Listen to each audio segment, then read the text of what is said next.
O Brasil tem um segredo. Um grande segredo. Os amplos espaços abertos em seu coração.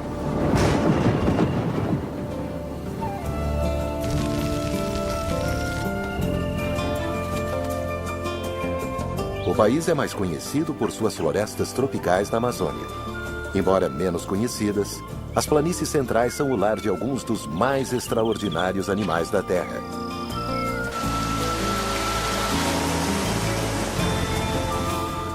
Este é um lugar de climas extremos e de grandes dramas. Ele pode ser tanto o inferno na Terra quanto o paraíso.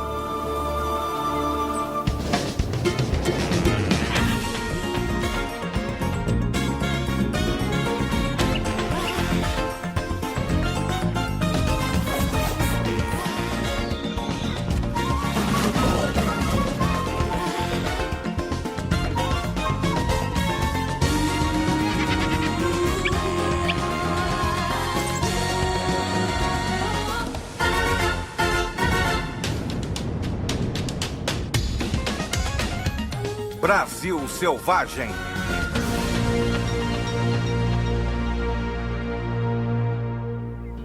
O banquete do tamanduá. Os campos gramados das planícies centrais já cobriram mais de 2 milhões de quilômetros. E ainda hoje se estendem.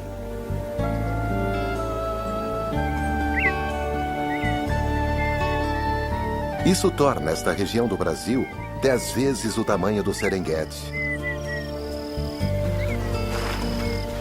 E os animais que vivem aqui não podiam ser mais estranhos.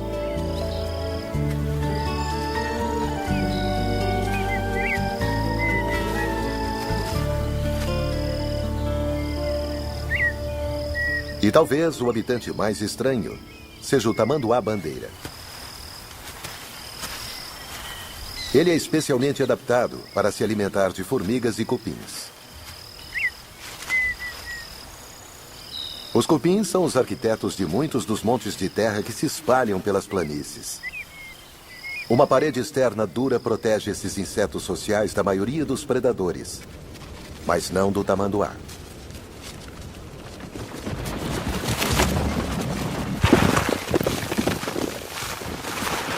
Ele tem pernas dianteiras fortes, dotadas de garras enormes. Nenhum cupinzeiro é capaz de resistir a esse massacre selvagem.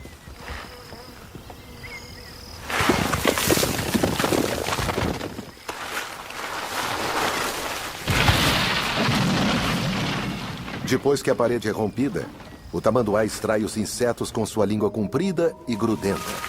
Com cerca de 60 centímetros de comprimento, a língua alcança o fundo da casa dos cupins. Cada tentativa apreende vários insetos. O tamanduá precisa comer cerca de 30 mil cupins por dia. Mas ele só fica em cada cupinzeiro tempo suficiente para engolir pouco mais de 1000. A razão são os próprios cupins. Soldados bem armados atacam qualquer intruso, independente do tamanho.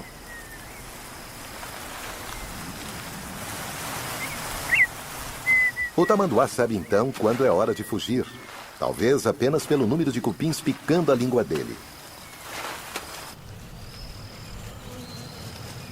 Os cupins se apressam para consertar os danos. Eles usam uma mistura de lama e saliva para fechar a falha em suas defesas. E eles precisam trabalhar depressa, pois tem muitos inimigos nas planícies, incluindo várias espécies de formigas.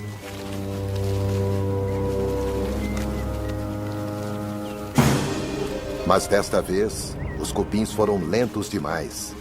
Um grupo invasor de formigas descobre a abertura no cupinzeiro e ataca. As formigas estão em maior número que as defesas dos cupins.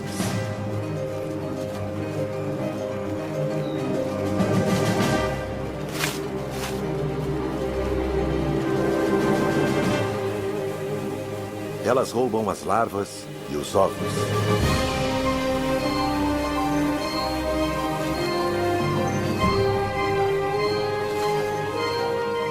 Tudo parece perdido.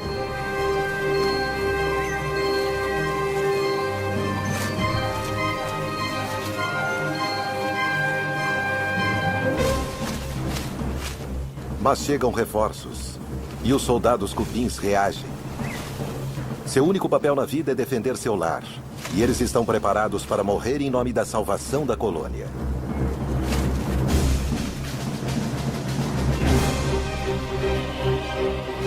As formigas recuam.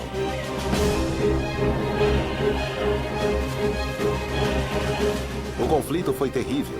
As mortes, muitas. Mas a colônia irá sobreviver. Os cupins redobram seus esforços.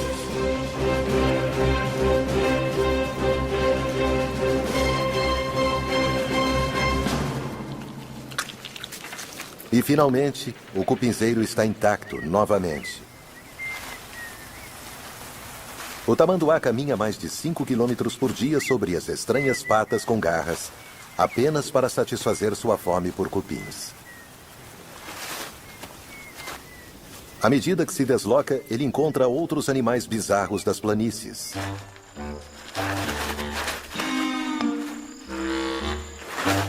Se os cupins são os arquitetos das planícies, os tatus são os engenheiros.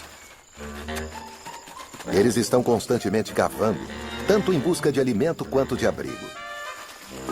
Túneis antigos não ficam vazios por muito tempo.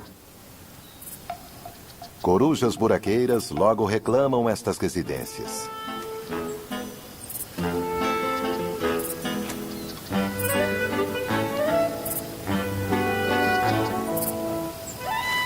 Um gafanhoto dá uma bela refeição para estas corujas pequenas. E elas dariam uma bela refeição para o lobo-guará. Ele é o maior cão selvagem da América do Sul.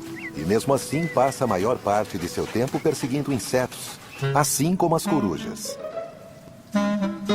Os dois assassinos de insetos ficam de olho, um no outro.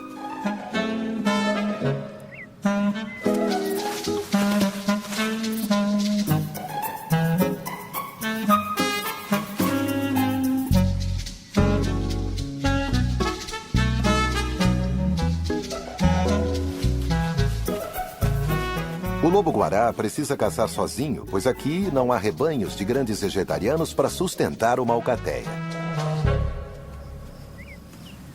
Este é um dos mistérios das planícies brasileiras. Por que tão poucos grandes animais? Onde estão os rebanhos? Pastagem não falta. A mãe tamanduá sai em busca de abrigo para passar a noite. A aparência estranha desse animal não se deve apenas às suas pernas dianteiras e cabeça pontuda. A cauda é tão bizarra quanto. Mas ela tem um objetivo: agir como um cobertor e abrigar a mãe e seu filhote do frio da noite.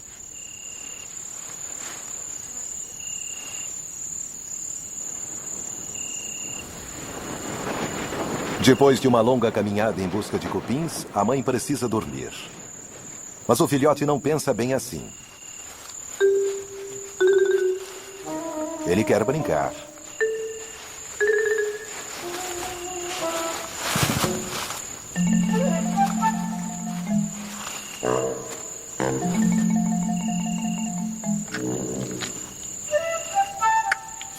Está faminto e curioso.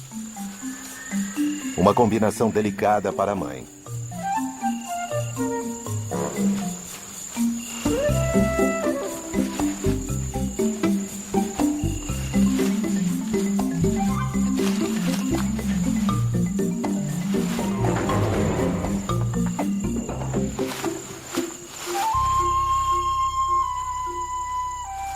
O filhote alcançou uma idade perigosa. Agora ele só quer explorar.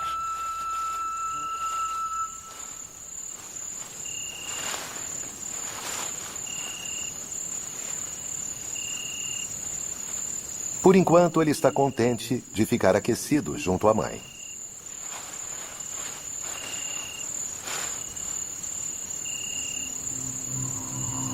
As planícies sofrem com o clima extremo. À medida que os dias passam, elas ficam cada vez mais secas e um lugar mais difícil de se viver. Mas ao norte e leste, o cerrado é ainda mais cruel. A planície gradativamente se transforma em uma paisagem estranha.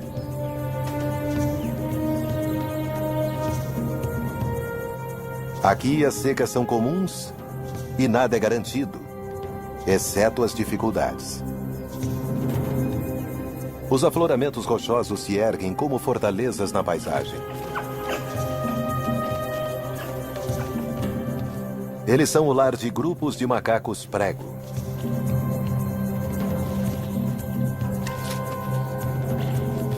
Esses macacos usam sua curiosidade e inteligência para encontrar alimento, até mesmo nos locais mais improváveis.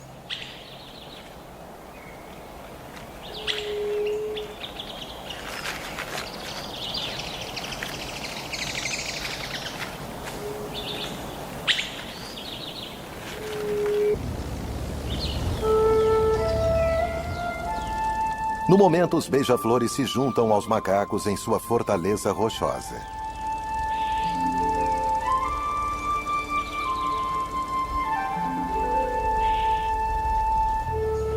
Eles brigam entre si e tomam cuidado, evitando as ferozes vespas.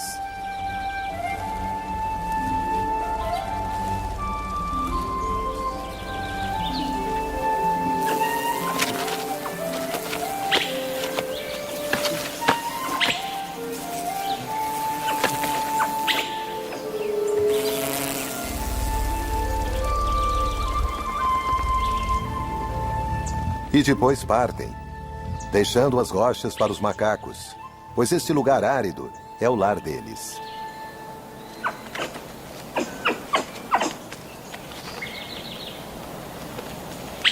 O macho alfa é o líder do grupo. Mas não é apenas um briguento. Também tem idade o bastante para saber onde comida e água podem ser encontradas nessa terra implacável.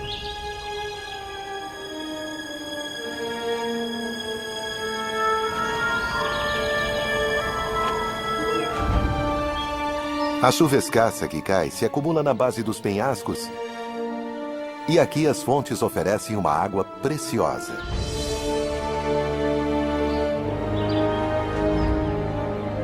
As árvores mantêm suas folhas durante a estação da seca.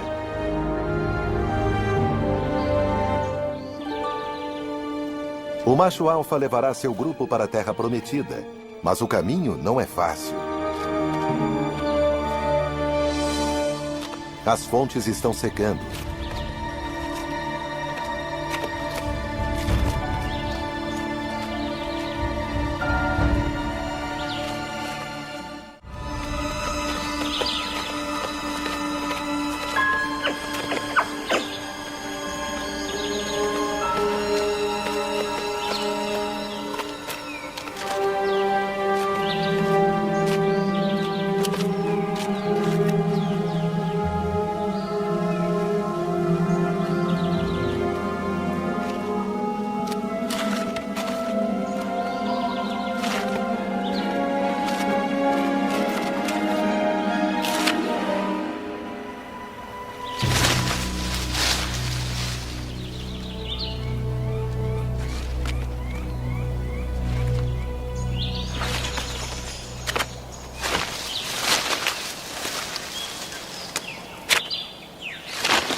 Mas, por enquanto, restou o suficiente.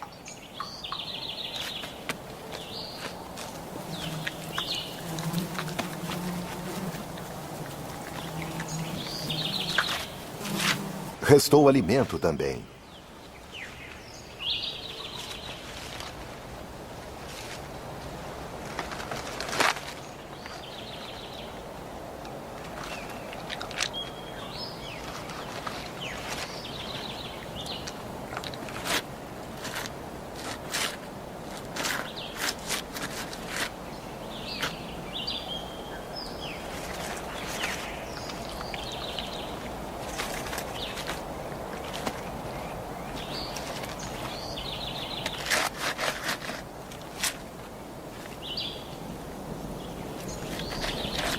E depois da refeição, é hora da soneca.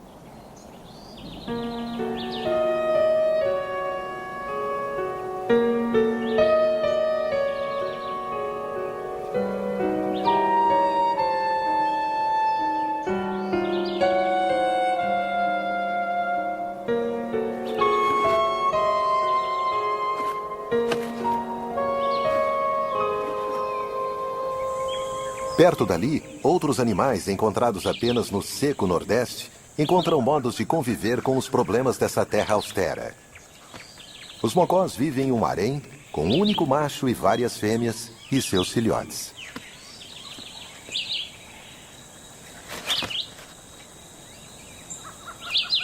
O macho vigia uma pilha de rochas e as árvores ao redor.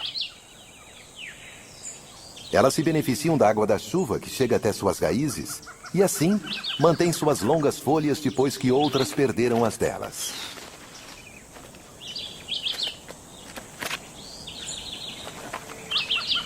E esta é a chave para a sobrevivência dos mocós. Eles comem essas folhas o ano todo, a menos que a estação da seca se transforme em uma grande estiagem.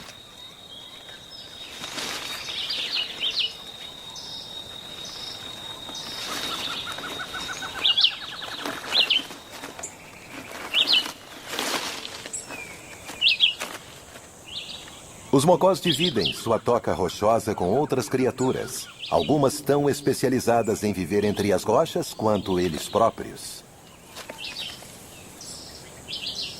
Fendas e rachaduras nas rochas fornecem um santuário para os mocós contra seus muitos predadores, incluindo cobras constritoras.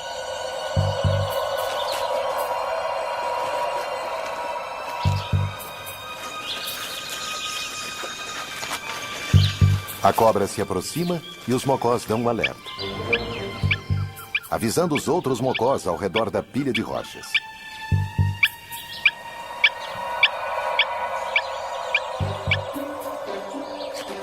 E à medida que a cobra se aproxima, o mocó mais próximo continua dando alerta, o que permite que seus parceiros, até os que não estão vendo a atacante, fujam.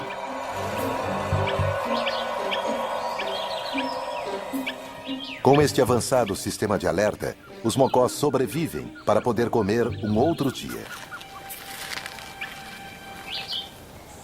Mas o alimento está ficando escasso.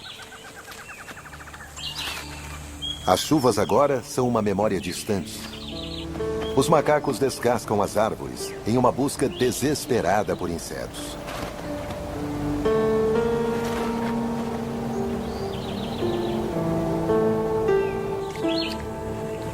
Os mocós comem as últimas folhas.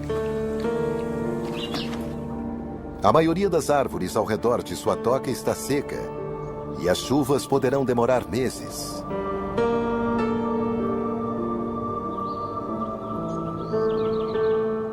Nas planícies também a estação da seca está castigando.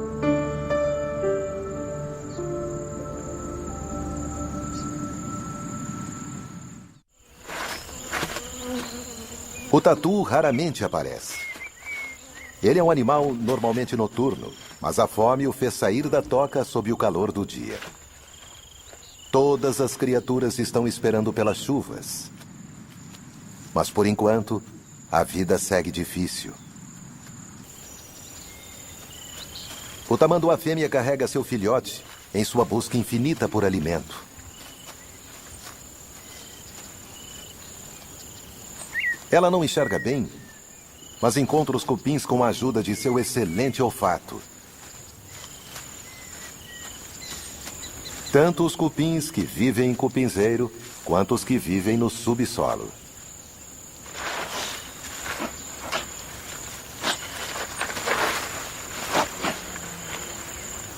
Depois de algumas lambidas, está na hora de partir.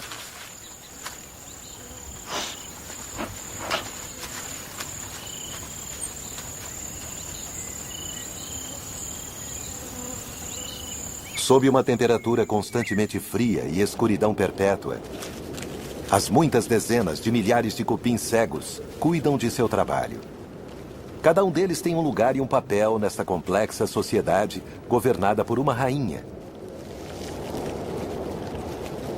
Ela é enorme, uma máquina de botar ovos, e pode viver por mais de 10 anos. A rainha produz substâncias químicas chamadas feromônios, que são coletadas e passadas de operário para operário, ajudando a controlar a colônia. A rainha pode botar cerca de 1000 ovos por dia. À medida que ela bota os ovos um após o outro, recebe alimento trazido pelos operários.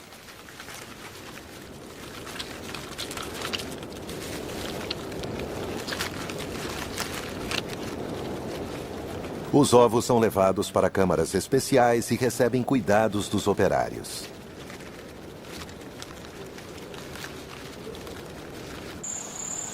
Do lado de fora, o calor implacável finalmente traz nuvens de chuva. Finalmente chega a época das chuvas.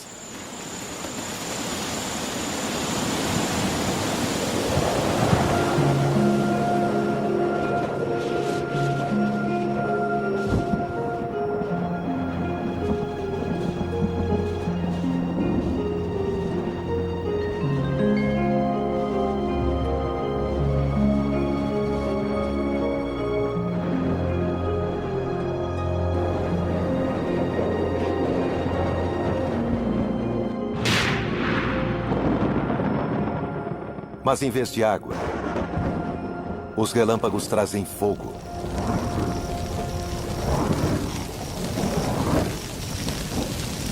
Os incêndios se espalham rapidamente através da grama seca. Os cupins estão a salvo em sua casa, bem fresquinha, isolados pela parede de lama.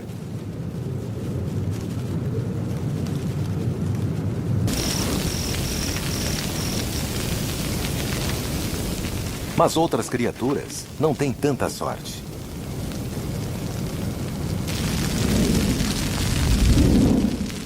Uma coruja está fora da trilha do perigo, em uma antiga toca de um tatu.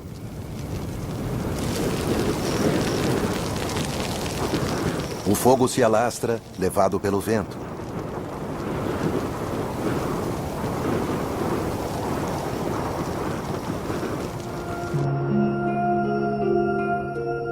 A luz da manhã revela uma cena de devastação.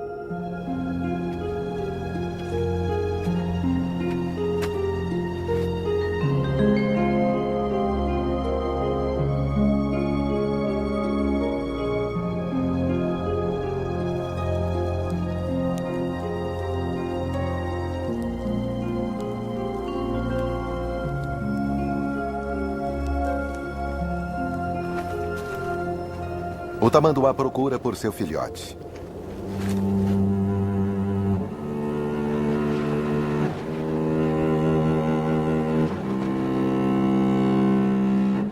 Mas ele está morto.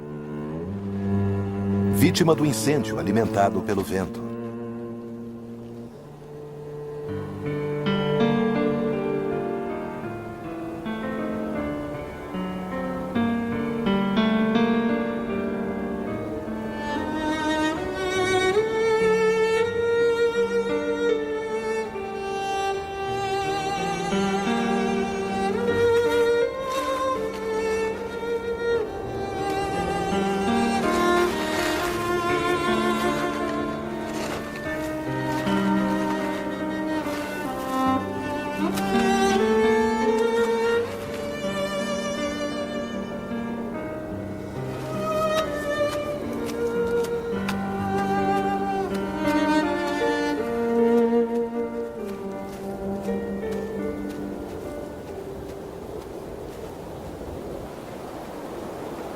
Apenas os carniceiros se beneficiam dessa desolação.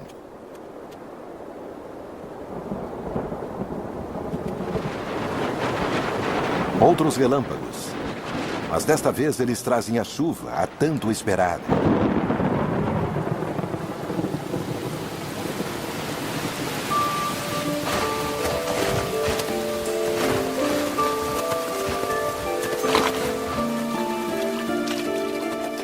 Brotos de grama emergem das cinzas. Em poucos dias, a grama começa a ficar verde. A terra está transformada, de inferno para um paraíso terreno.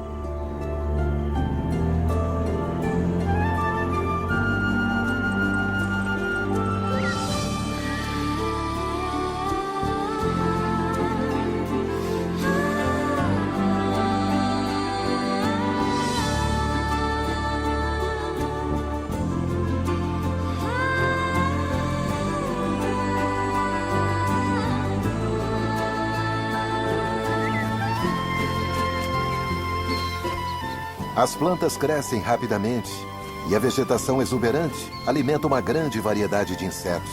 A terra se enche com o zumbido de asas.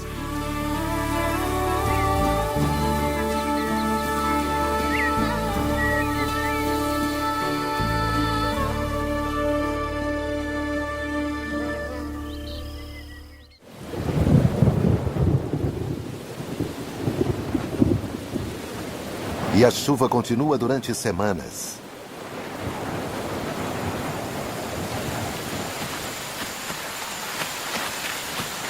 Até o paraíso fica meio encharcado.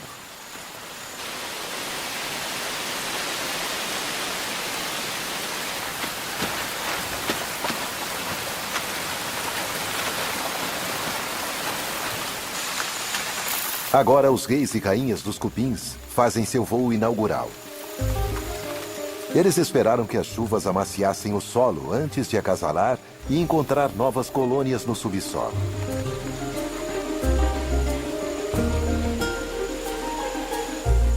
Pode haver mais de 100 cupinzeiros por hectare, e o céu se enche com milhares de cupins. As vastas nuvens de proteínas aladas não passam despercebidas. Os saguis não sabem para onde olhar com tantos insetos no céu.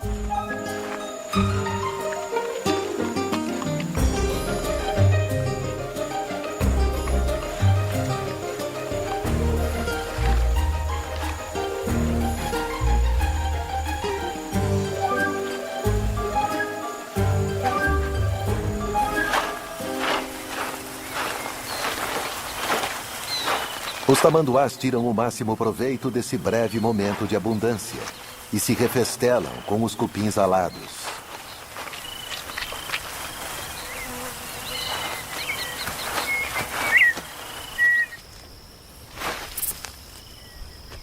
Os filhotes de corujas buraqueiras saíram da toca. Eles aprendem depressa a caçar insetos.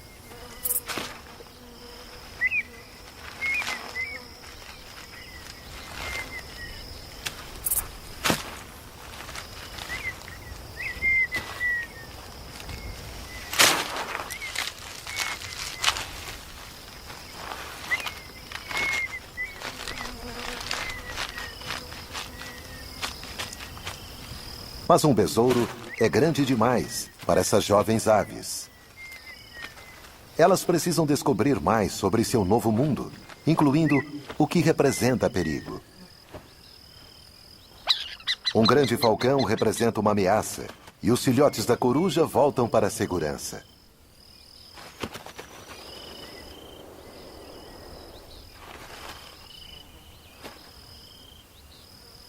As corujas jovens não são os únicos filhotes perambulando por aqui. A ema é a maior ave da América do Sul.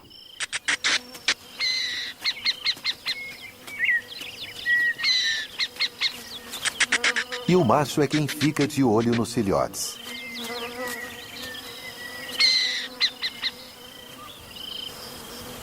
As pastagens estão em seu auge. Continua o mistério do porquê não há bandos de antílopes pastando nessas planícies.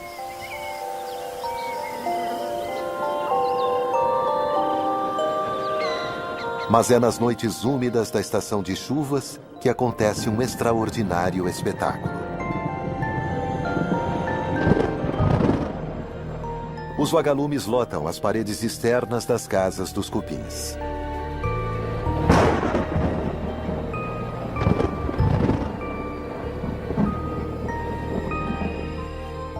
Eles viviam dentro das casas com seus donos.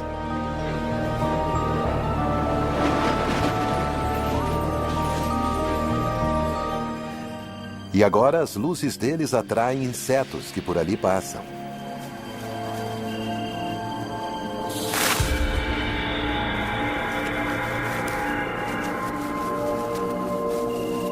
As luzes dos vagalumes não são para guiar, mas para atrair.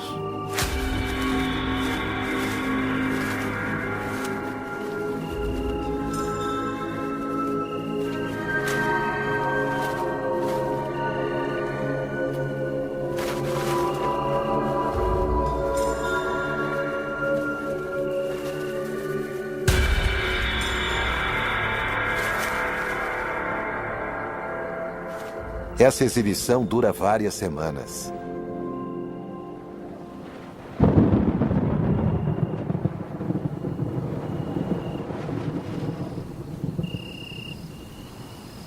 Este é o brilho de outro assassino, mas de outra natureza, e que caça presas bem diferentes.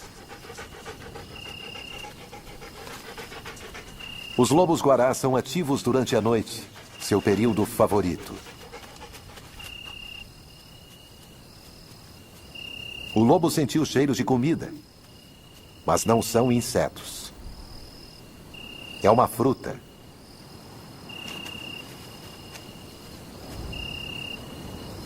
A lobeira é uma verdadeira sobrevivente das planícies, pois tem uma casca grossa que a protege dos incêndios. Ela produz frutos grandes que os lobos-guarás comem, e ao fazer isso, espalham as sementes.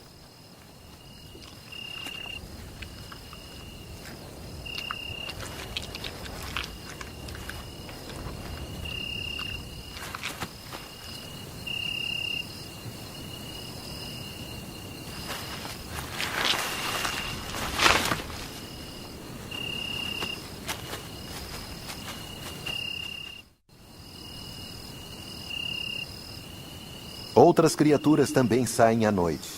Criaturas que têm a resposta para o mistério das planícies, que é a falta de grandes rebanhos de herbívoros. Pode haver várias espécies diferentes de cupins vivendo em um só cupinzeiro. Todos eles são alimentados por operários que saem na escuridão da noite.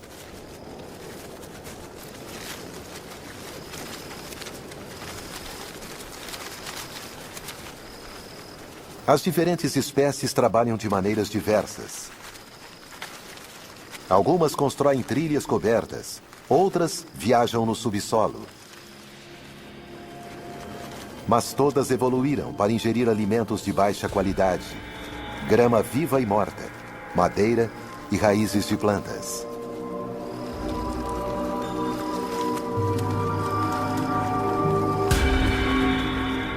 Cupins são capazes de consumir gramas com baixo valor nutricional e que não sustentariam grandes rebanhos de animais.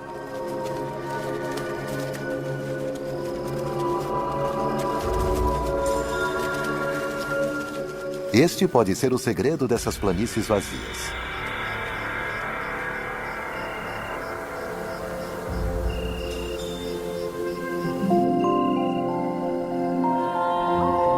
O lobo-guará retorna para alimentar seus filhotes.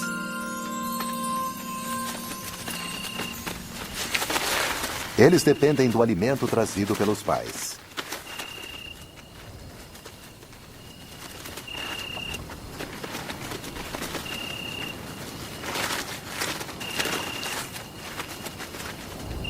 Estes filhotes só conseguirão se virar sozinhos depois de um ano.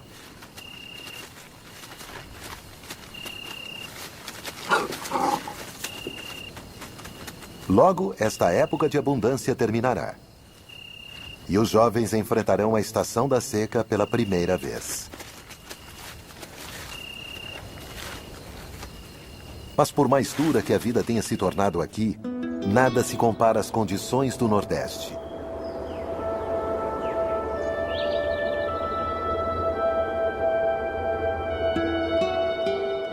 Aqui não tem chovido. E poderá não chover durante muitas semanas. Cada dia só traz mais sofrimento. O sol aquece as pedras a até 50 graus Celsius. A maioria das árvores já perdeu as folhas há muito tempo, em uma tentativa de sobreviver à seca cada vez mais severa. Para os jovens macacos do bando, nem as árvores da base dos penhascos, as que têm folhas, oferecem alimento. O buffet de sempre está vazio. O grupo é forçado a viajar para longe de sua fortaleza em uma busca desesperada por água.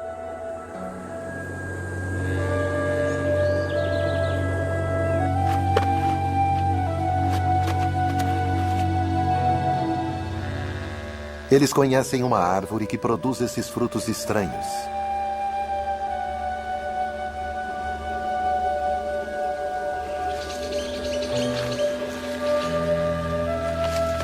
Os macacos fazem um buraco nos frutos e depois bebem o precioso líquido de dentro.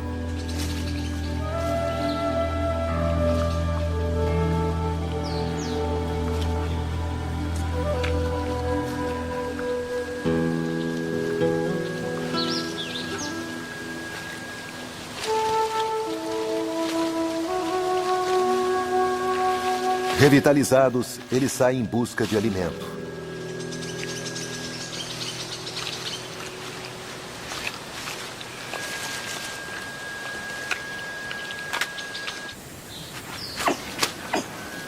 Mesmo na pior das crises, há uma rica fonte de alimento para os macacos prego: cocos. O problema é que precisa quebrar a casca dura.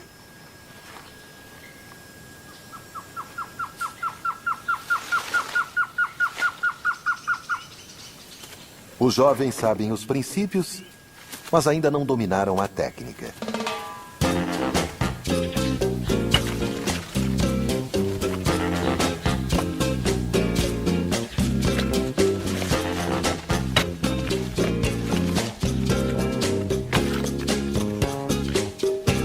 A frustração toma conta do bando e leva a um doloroso erro.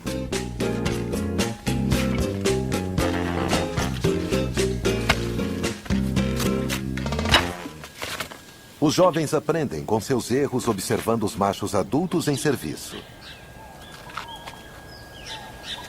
Primeira lição: você precisa testar a pedra para ver se ela é forte o bastante para o trabalho. Esta não é. Os macacos sabem caminhar sob duas pernas, e isso é importante porque libera as mãos para carregar pedras que podem pesar mais de um quarto do corpo de uma dessas criaturas.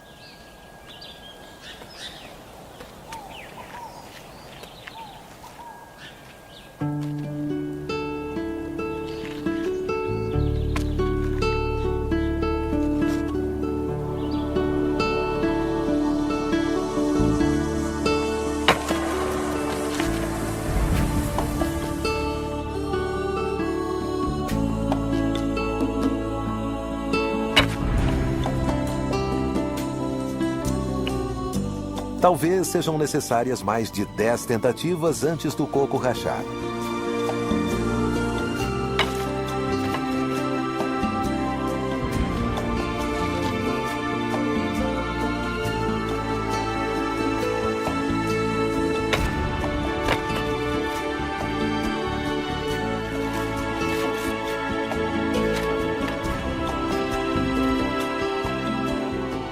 O sucesso não é apenas uma questão de inteligência.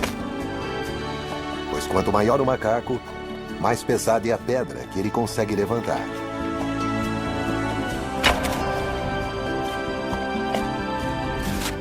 E assim, os mais velhos levam vantagem.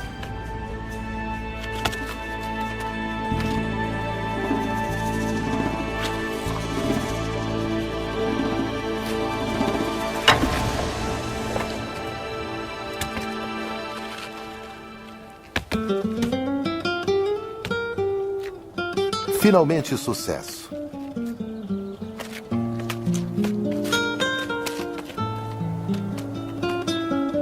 Os jovens observam e aprendem.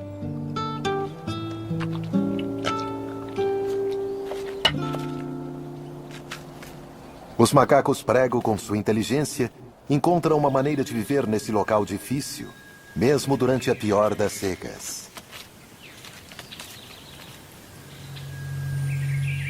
E depois de muitos meses sob o calor, a terra parece completamente sem vida. As árvores lembram gravetos mortos. Os mocós estão famintos. Eles já comeram todas as folhas das árvores. Agora, estão comendo a casca.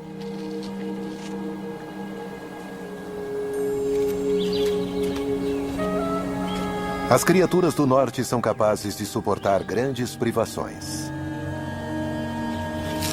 A menos que chova em breve, haverá muitas mortes.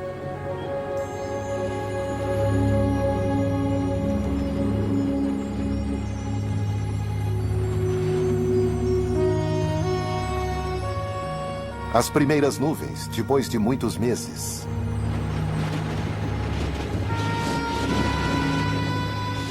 Amanhã traz mais esperança.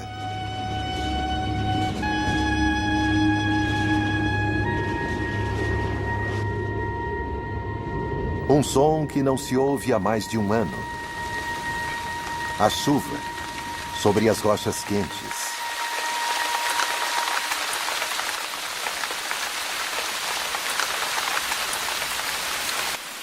Será tarde demais para os mocós? A água cai dos penhascos, barulhenta, sobre as planícies secas.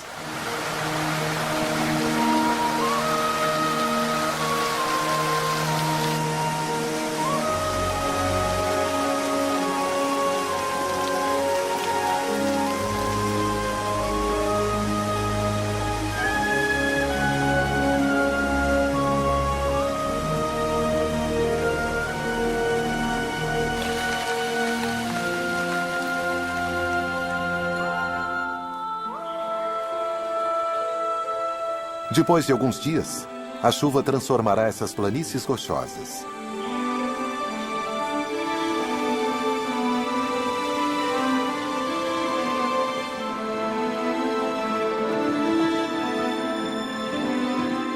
Durante alguns meses, esta será uma terra generosa.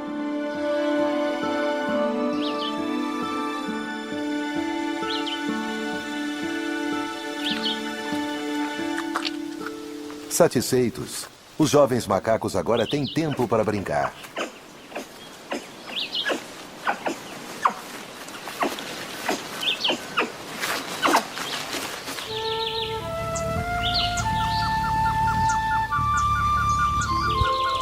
Os beija-flores reaparecem.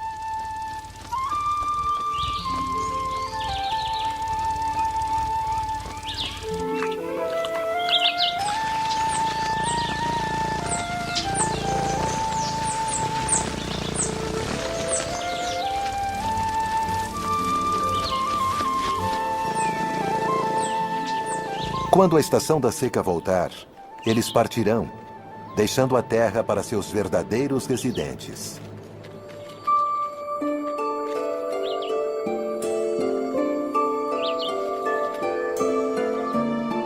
As planícies centrais do Brasil são cruéis e pouco conhecidas, mas forjaram animais estranhos com adaptações bizarras e maneiras inteligentes de viver.